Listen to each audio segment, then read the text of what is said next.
Tensor analysis की lecture series हमारी चल रही है। आज के इस लेक्चर में कुछ इंपॉर्टेंट टॉपिक्स हम कवर करने वाले हैं, जिसके अंदर associate tensors, magnitude of vector, angle between vectors, condition of orthogonality, positive Riemannian space की एक important condition, angle between coordinate curve और angle between hyperplanes. Orthogonal system अगर है उस केस में हाइपर प्लेन्स के जो एंगल्स हैं उसमें आप क्या लिख सकते हैं, परम्यूटेशन सिंबल क्या होते हैं और परम्यूटेशन टेंसर क्या होते हैं। ये कुछ पॉइंट्स आज हम इस लेक्चर में कवर करेंगे। तो सबसे पहले देखें हम एसोसिएट वेक्टर। एसोसिएट वेक्टर सबसे पहले मैं डिफाइन कर रहा हूं एसोसिएट वेक्टर। तो ध्यान रखिए सीधा सा, किसी भी वेक्टर को चाहे वो कॉन्ट्रावेरिएंट है चाहे वो कोवेरिएंट है, उसका हम एसोसिएट वेक्टर फाइंड कर सकते हैं। एसोसिएट वेक्टर या एसोसिएट टेंसर फाइंड करने के लिए हम इनर मल्टीप्लिकेशन लेंगे। किसका? गिवन टेंसर का या गिवन वेक्टर का with metric tensor. Metric tensor के साथ जब हम इनर मल्टीप्लिकेशन करेंगे किसी भी टेंसर का, तब हमें उसका क्या मिलता है? एसोसिएट मिलता है। लेकिन एसोसिएट हमेशा बने कोई जरूरी नहीं है। एसोसिएट टेंसर बनने के लिए जरूरी है कि जो गिवन टेंसर है और उसका जो एसोसिएट आप फाइंड कर रहे हो, दोनों के लिए रैंक सेम आनी चाहिए। अगर दोनों की रैंक सेम है, ऑर्डर दोनों का सेम है, तभी आप उसको क्या कहोगे?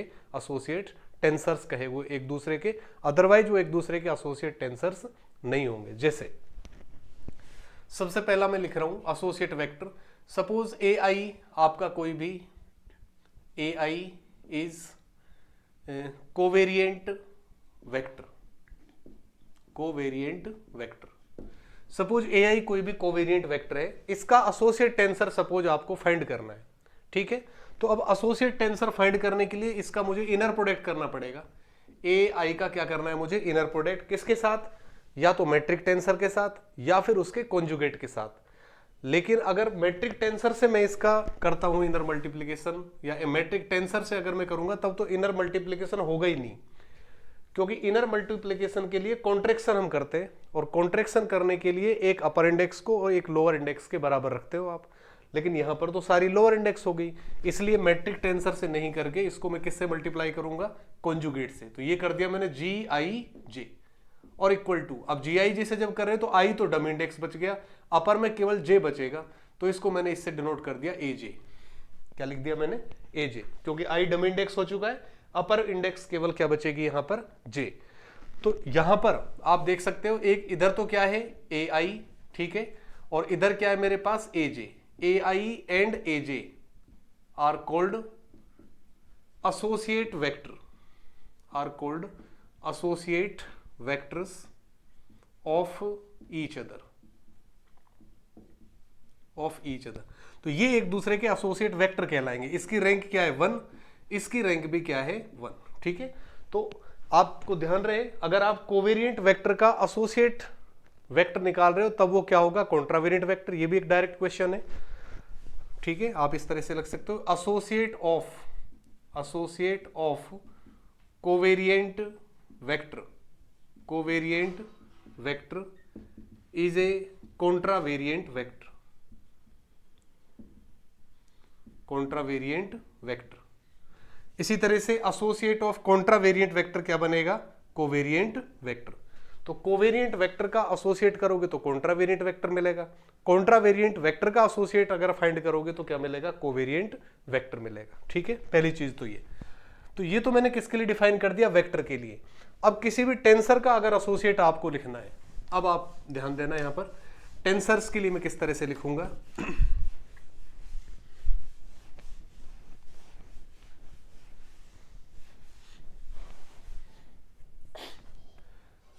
सपोज गिवन टेंसर ये है, गिवन टेंसर, गिवन टेंसर मेरे पास ये ले लिया मैंने, सपोज ए आई जे और एल एम एन। सपोज ये कोई भी टेंसर मेरे पास है, आपसे कहा जाए कि इस टेंसर के एसोसिएट निकालो, क्या क्या होंगे। ठीक है, एसोसिएट इसके क्या क्या होंगे। तो सबसे पहले मैं फाइंड कर रहा हूं, देखो इसको मैंने जी आई जे से मल्टीप्लाई कर दिया मैट्रिक टेंसर से, तो ए आई जे और एल एम एन, तो इक्वल टू किसके बना? ए। आई रिपीट हो गया तो एक इंडेक्स तो आई खाली हो गया, तो मैंने डॉट लगा दिया उसकी जगह। जे इंडेक्स डमी हो गया, जे भी हट गया, क्या बचेगा मेरे पास एल एम एन। अब एक तो ये वाला टेंसर और एक ये वाला टेंसर, क्या ये दोनों एक दूसरे के एसोसिएट बनेंगे, ये क्वेश्चन है। तो इसका आंसर है कि नहीं बनेंगे। क्यों नहीं बनेंगे? क्योंकि इसकी जो रैंक है, रैंक वो किसके बराबर है? 5 के बराबर। इसकी रैंक क्या है? इसकी रैंक 3 है, ठीक है, क्योंकि दो इंडेक्स तो हट चुकी है, खाली हो चुकी है। तो ये दोनों एक दूसरे के एसोसिएट टेंसर नहीं बनेंगे, ठीक है। एसोसिएट टेंसर बनने के लिए दोनों की रैंक भी क्या होनी चाहिए? सेम होनी चाहिए। तो फिर इसका कैसे बनाओगे एसोसिएट? फिर से मैं लिखता हूं, ये किया मैंने ए आई जे एल एम एन। तो अगर मैं आई को हटाना चाह रहा हूं तो सपोज मैंने ये कर दिया, जी आई के से मैंने इसको मल्टीप्लाई कर दिया मैट्रिक टेंसर से, क्या बनेगा? ए आई तो डमी हो गया तो आई की जगह डॉट कर दिया मैंने, ये जे आ गया, और यहां नई इंडेक्स क्या आ गई? के, और क्या है? L M N.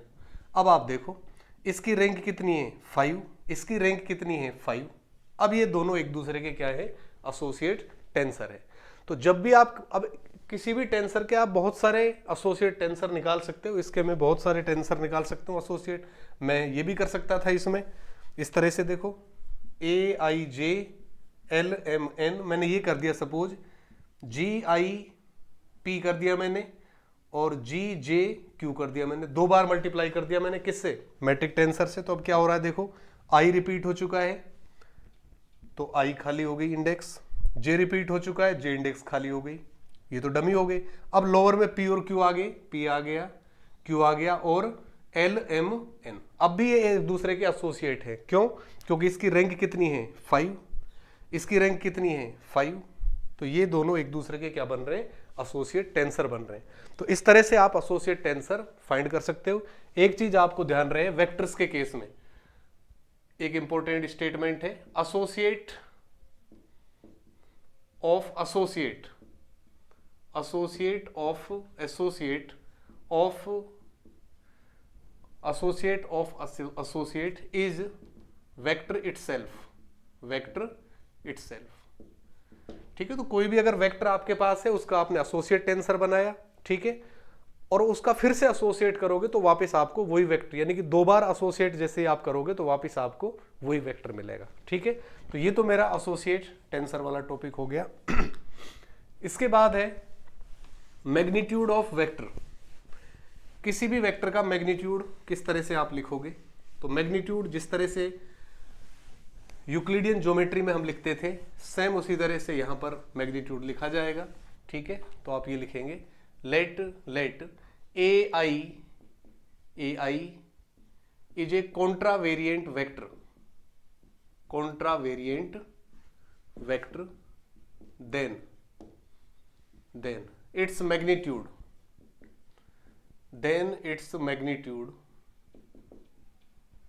Magnitude A से हम डिनोट करेंगे, और ए स्क्वायर इक्वल टू किसके होगा? ए square equal to G I जे और ए आई ए जे। इस तरह से हम वेक्टर का मैग्नीट्यूड डिफाइन करेंगे। और आपको पता है कि रीमानियन स्पेस में जी आई जे की वैल्यू कुछ भी हो सकती है, नेगेटिव भी हो सकती है, लेकिन मैग्नीट्यूड हमेशा क्या होगा? पॉजिटिव। इसलिए पॉजिटिव बनाने के लिए यहां पर क्या लगाते हैं? हम इंडिकेटर लगाते हैं, इंडिकेटर ऑफ ए, यानी ए जो वेक्टर है उसके रेस्पेक्ट में इंडिकेटर। तो ये हम इस तरह से किसी भी वेक्टर का क्या डिफाइन करते हैं? मैग्नीट्यूड। अगर आप यूक्लिडियन स्पेस से कंपैरिजन करो तो आप देख सकते हो कि वहां पर जी आई जे की वैल्यू क्या होती है? 1 या 0। उस केस में क्या बनेगा? G11 बनेगा, तो A1 का स्क्वायर हो जाएगा, प्लस A2 का स्क्वायर, प्लस A3 का स्क्वायर, एंड सो ऑन। तो इसी तो यूक्लिडियन स्पेस में आप ऐसे ही तो निकालते हो, अगर किसी भी वेक्टर के कंपोनेंट ये हैं A1 A2 and so on, तब इसका मैग्नीट्यूड क्या होता है? A1 का स्क्वायर प्लस A2 का स्क्वायर, यानी कि वहां पर G11 G22 जो कोफिशिएंट है वो सारे क्या बन जाते हैं? 1, और डिफरेंट वाले सारे क्या हो जाते हैं? 0। रीमानियन स्पेस में वेक्टर का मैग्नीट्यूड हम इस तरह से डिफाइन करते हैं, A square equal to indicator of A, G I J, A I A J. इसको आप दूसरी फॉर्म में भी लिख सकते हो, equal to indicator of A, और इन दोनों को मिलाकर देखो एसोसिएट बना सकते हो। आई तो रिपीट हो गया, ए बचा, और लोअर पार्ट पर क्या आ गया? जे, और इनटू इधर क्या है? ए जे। ये भी एसोसिएट या एसोसिएट की प्रॉपर्टी लगाकर क्या आ गई है किसकी definition, magnitude of vector, contravariant vector. इसी तरह से ए स्क्वायर इक्वल टू आप ये भी कर सकते हो इंडिकेटर ऑफ ए, और ए आई और जी आई जे को मैं ए जे के साथ लिख रहा हूं, जी आई जे इंटू ए जे, तो ये बनेगा मेरे पास इंडिकेटर ऑफ ए, और इन दोनों से क्या बनेगा, इधर तो ए आई और यहां पर मेरे पास क्या आ जाएगा, जे रिपीट हो गया तो ए लोअर पार्ट पर आई। तो इस तरह से आप किसी भी वेक्टर का मैग्नीट्यूड लिख सकते हैं। अगर आप कोवेरिएंट वेक्टर लेते हैं, यहां पर कोवेरिएंट, अगर कोवेरिएंट वेक्टर ए आई आप ले रहे हो तो इसका magnitude A square equal to क्या होगा, जी आई जे, अब मैं कॉन्जुगेट ले लूंगा और फिर ये ए आई और ए जे इस तरह डिफाइन कर दूंगा, और इसको पॉजिटिव बनाने के लिए क्या लगा दूंगा साथ में इंडिकेटर। तो इस तरह से किसी भी वेक्टर का हम क्या लिख सकते हैं, मैग्नीट्यूड। तो ये मैग्नीट्यूड की डेफिनेशन। अगर किसी वेक्टर का मैग्नीट्यूड 0 आ रहा है तो 0 वेक्टर कहलाएगा, अगर किसी वेक्टर का मैग्नीट्यूड 1 है तब वो क्या कहलाएगा, यूनिट वेक्टर कहलाएगा। ठीक है, तो ये सारी चीजें आप वेक्टर्स में पढ़ चुके हैं। इसके बाद नेक्स्ट है एंगल बिटवीन टू वेक्टर्स। दो वेक्टर्स के बीच एंगल किस तरह से आप डिफाइन करोगे।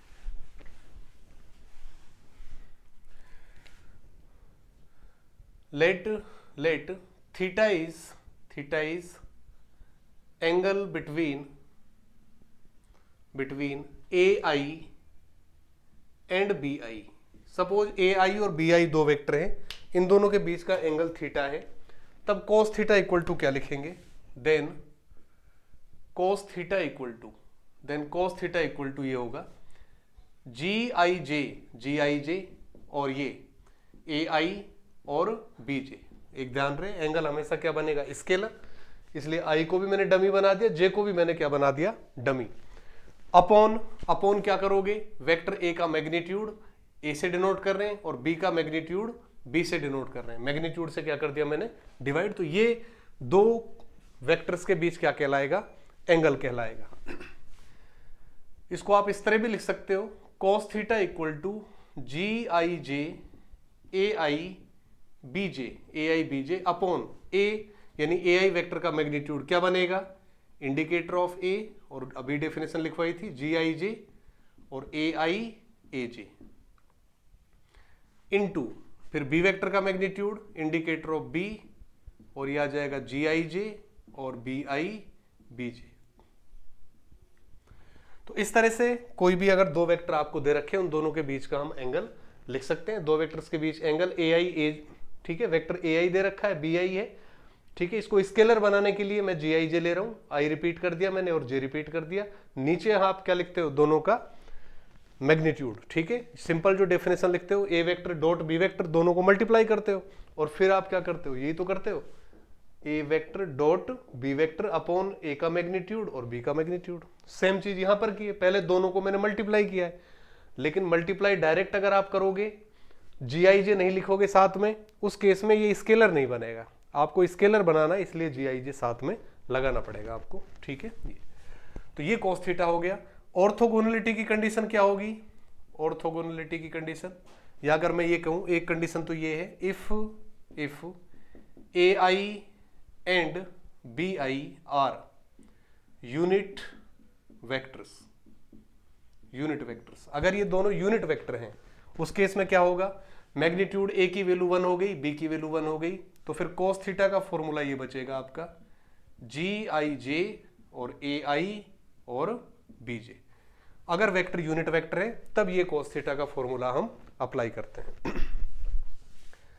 ऑर्थोगोनलिटी की कंडीशन क्या होगी, ऑर्थोगोनलिटी, अगर दोनों वेक्टर एक दूसरे के ऑर्थोगोनल हैं तब थीटा इक्वल टू किसके होगा, पाई बाई 2 के, तो cos पाई बाई 2 हो गया 0, यानी कंडीशन क्या बनी, जी I J A I B J equal to किसके हो गया, 0 के।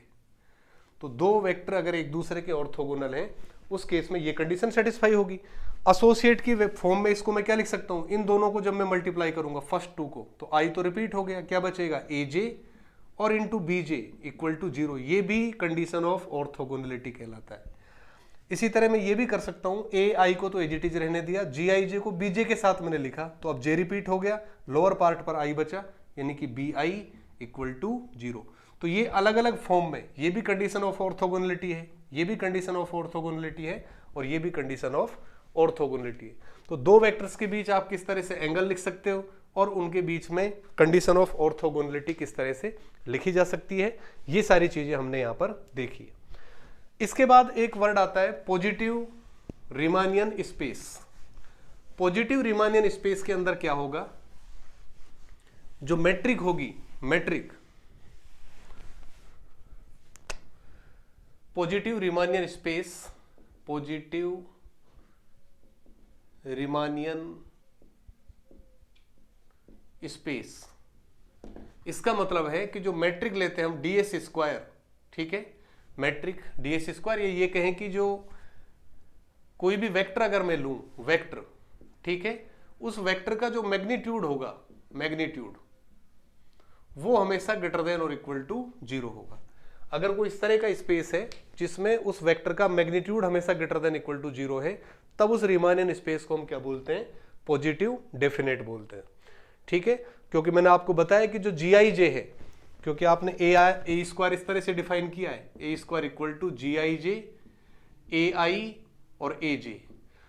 अब अगर रीमानियन स्पेस आप ले रहे हो तो रीमानियन स्पेस में GIJ की वैल्यू, ओवरऑल ये वैल्यू नेगेटिव भी आ सकती है। तो अगर नेगेटिव आ रही है तो फिर जो रीमानियन स्पेस है आपका वो पॉजिटिव डेफिनेट नहीं होगा। अगर कोई इस तरह का रीमानियन स्पेस है जिसके अंदर कोई भी वेक्टर आप लो, कोई भी वेक्टर, उसका मैग्नीट्यूड हमेशा ग्रेटर देन इक्वल टू 0 होगा, इंडिकेटर की जरूरत नहीं पड़ेगी। अदरवाइज फिर आपको इंडिकेटर लगाकर उसको फिर पॉजिटिव बनाना पड़ेगा, ठीक है। तो पॉजिटिव रीमानियन स्पेस, और पॉजिटिव रीमानियन स्पेस में अगर कोई भी दो वेक्टर आप ले रहे हो, उनके बीच का एंगल थीटा है, तब कॉस थीटा का मोड हमेशा लेस देन इक्वल टू 1 होगा।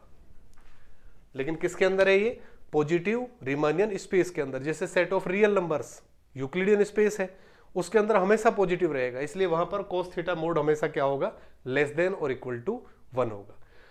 अगर पॉजिटिव रीमानियन स्पेस नहीं है तो cos थीटा का जो मोड है ये 1 से बड़ा भी आ सकता है, ऐसा भी पॉसिबल हो सकता है, ठीक है। तो ये आ गया हमारा cos theta mod positive Riemannian space के लिए, ये होगा। इसके बाद नेक्स्ट है एंगल बिटवीन कोऑर्डिनेट कर्व और हाइपर प्लेन्स। इसका क्या मीनिंग है,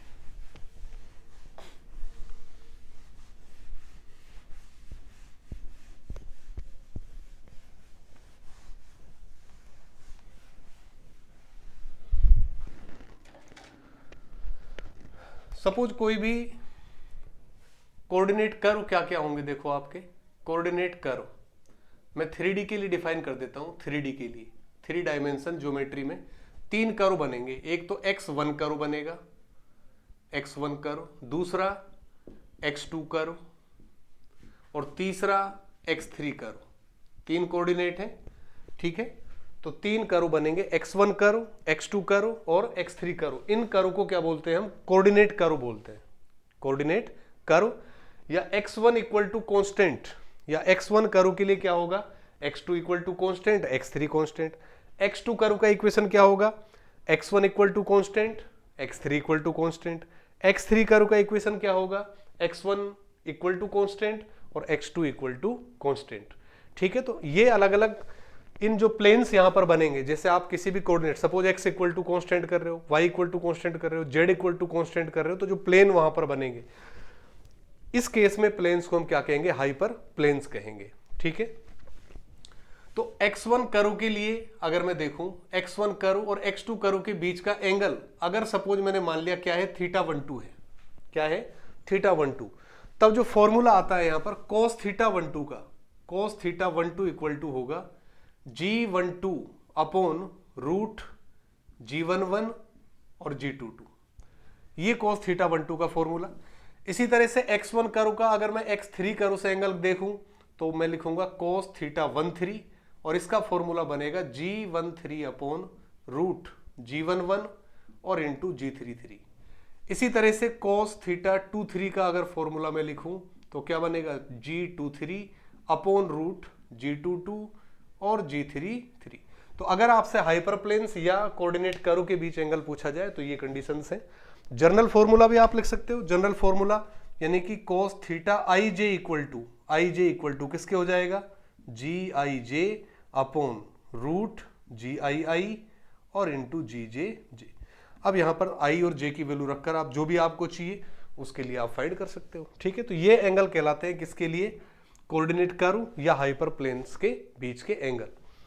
ऑर्थोगोनल कब कहलाएंगे ये, ऑर्थोगोनल सिस्टम के लिए क्या होगा, ऑर्थोगोनल सिस्टम, ऑर्थोगोनल सिस्टम के लिए ये होगा कि अगर x1 कर्व और x2 कर्व एक दूसरे के परपेंडिकुलर है, x2 और x3 कर्व एक दूसरे के परपेंडिकुलर है, x1 और x3 कर्व एक दूसरे के परपेंडिकुलर है, यानी इन के बीच के जो एंगल है वो π/2 हो जाए, θ12 π/2 हो गया, θ13 π/2 हो गया, यानी cos की वैल्यू 0 हो गई। तो यहां से क्या आ जाएगा, GIJ इक्वल टू किसके बन गया, 0 के। ठीक है, GIJ equal to 0 when I not equal to J। ध्यान रहे ऊपर जो भी आ रहे G12 G13 I not equal to J है, तो जब भी ऑर्थोगोनल सिस्टम होगा, ऑर्थोगोनल सिस्टम के लिए GIJ इक्वल टू किसके होगा, 0 के, when I not equal to J। ठीक है, तो ये हमारा ऑर्थोगोनल सिस्टम हो गया। इसके बाद जो नेक्स्ट इसके अंदर डेफिनेशन है वो है permutation symbol. Permutation symbol,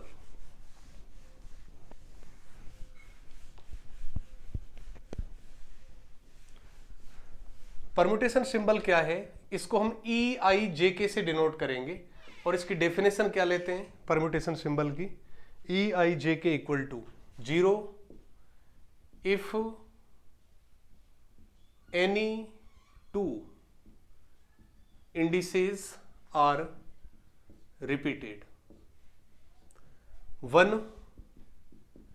if IJK in cyclic order, -1 if IJK are in anti-cyclic order,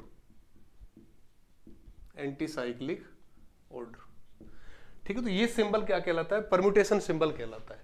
तो परम्यूटेशन सिंबल की ये डेफिनेशन आ रही है, यानी कि अगर तीन जो इंडेक्स यहां पर आ रहे हैं IJK, इनमें से कोई भी इंडेक्स अगर रिपीट हो गया, ठीक है, एनी इंडेक्स, इस तरह एनी इंडेक्स इज रिपीटेड, अगर कोई भी इंडेक्स रिपीट हो गया तब तो इसकी वैल्यू 0 होगी।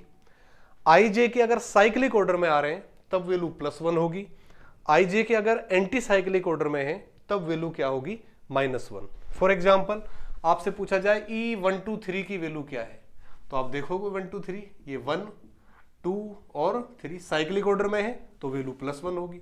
आपसे पूछा जाए E213 क्या होगा, तो 213 एंटी साइक्लिक ऑर्डर है तो -1। आपसे पूछा जाए E113 क्या होगा, तो 0, क्योंकि 1 रिपीट हो गया। कोई भी इंडेक्स अगर रिपीट होगी तब वैल्यू 0 है। ठीक है, साइक्लिक ऑर्डर है तो +1, एंटी साइक्लिक ऑर्डर है तो -1। आप ये देख सकते हो EIJK की वैल्यू क्या है, अगर आई या मैंने ये देखा E123 ये मेरे पास है, ठीक है, इसको क्या लिख सकता हूं मैं, 1 है। अब इसमें से कोई भी दो इंडेक्स अगर मैं चेंज करूं, सपोज मैंने 1 और 3 को चेंज कर दिया, 2 को तो मैंने यहीं रखा, 1 और 3 को इंटरचेंज कर दिया, 3 और 1 कर दिया, तो आप देखो अब आप 3 2 1 क्या बन गया, ये -1। तो इसके अंदर कोई भी दो इंडेक्स अगर आप चेंज करोगे तो माइनस आ जाएगा आपके पास। ठीक है, इसका मतलब क्या हुआ, EIJK क्या बनेगा, स्क्यू सिमेट्रिक बनेगा। क्या बनेगा, स्क्यू सिमेट्रिक। तो ये भी एक इंपॉर्टेंट प्रॉपर्टी है, क्योंकि आप जब भी इसकी कोई भी दो इंडेक्स को इंटरचेंज करोगे तो आप देखोगे कि साइक्लिक ऑर्डर किस में कन्वर्ट हो जाएगा, एंटी साइक्लिक ऑर्डर में, यानी कि माइनस आ जाएगा, इसलिए ये स्क्यू सिमेट्रिक बनेगा। तो ये तो हो गया परम्यूटेशन सिंबल। अब परम्यूटेशन सिंबल्स की सहायता से दो एंटिटी हम डिफाइन करते हैं। दो एंटिटी कौन कौन सी, एक तो ये करते हैं epsilon IJK equal to root G into EIJK, और एक हम डिफाइन करते हैं एप्सिलॉन कॉन्ट्रावेरिएंट फॉर्म में IJK और इक्वल टू 1/√G और EIJK। ठीक है, तो ये तो क्या कहलाता है, दोनों ही क्या कहलाते हैं, ये परम्यूटेशन टेंसर कहलाते हैं। दोनों क्या कहलाते हैं, परम्यूटेशन टेंसर्स। Permutation tensors. और ये क्या बनेगा, किस तरह का, कोवेरिएंट। ये तो क्या बनेगा, कोवेरिएंट टेंसर, और इधर क्या बनेगा, कॉन्ट्रावेरिएंट। ठीक है, तो दो एंटिटी जो इस तरह से डिफाइन है, एक में तो जो आपका परम्यूटेशन सिंबल है उसमें √G को मल्टीप्लाई किया है, दूसरे में परम्यूटेशन सिंबल में 1/√G को मल्टीप्लाई किया है। तो तो जब रूट जी मल्टीप्लाई हो रहा है तब तो क्या बन रहा है, covariant tensor of third order, और जब 1/√g मल्टीप्लाई हो रहा है तब क्या बन रहा है, कॉन्ट्रावेरिएंट टेंसर ऑफ थर्ड ऑर्डर। ठीक है, तो परम्यूटेशन सिंबल और परम्यूटेशन टेंसर भी कंप्लीट। तो आज के लेक्चर में हमने ये सारे टॉपिक्स कवर किए हैं। नेक्स्ट जो हमारा लेक्चर है उसमें हम शुरू करेंगे Christoffel symbols and their properties, क्योंकि दो तरह के क्रिस्टोफल सिंबल डिफाइन होंगे और उनकी इंपॉर्टेंट प्रॉपर्टीज। अगर आपको हमारे वीडियोज पसंद आ रहे तो ज़्यादा से ज़्यादा लोगों में शेयर करें ताकि ज़्यादा से ज़्यादा बच्चों के पास ये पहुंच सके, वो इसका फ़ायदा ले सके।